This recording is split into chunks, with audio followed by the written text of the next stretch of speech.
တချို့သူတွေကသူတို့ဘဝအတွက်ကိုကဘာမှမလုပ်ပေးနိုင်တဲ့အခါကိုယ်စီမှာသူတို့အတွက်အကျိုးအမြတ်တွေမရှိတော့တဲ့အခါစိတ်မှန်တဲ့အယောင်တွေကိုပြားကြတော့တာပါပဲကိုယ့်ရဲ့ပြဿနာတွေကိုဘယ်သူမှရှောက်ပြုံးမနေပါနဲ့ဘာကြောင့်လဲဆိုတော့80%သောလူတွေက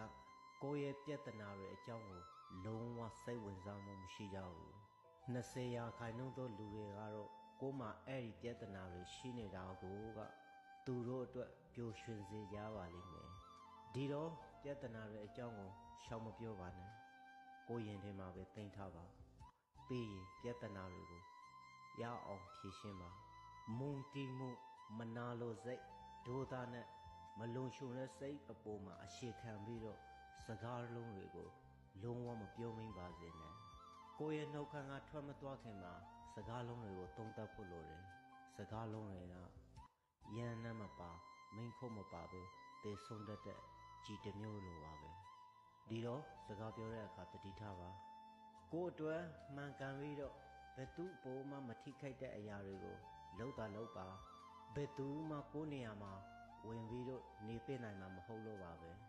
ဘဝအကြောင်းကိုစဉ်းစားမရင်တော့ဒီအရာနှစ်ခုကိုတတိထားပါ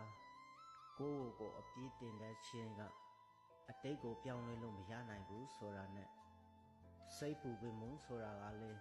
အနာဂတ်ကိုပြောင်းလဲသွားမယ့်အရာမဟုတ်ဘူးဆိုတာသိထားပါဘဝထဲမှာရှိနေကြတဲ့လူတွေအလုံးဟာဆရာတွေကြီးပါပဲတချို့သူတွေကတော့ရှင်းရှင်းလင်းတာအကြောင်းကိုသင်ပေးကြလိမ့်မယ်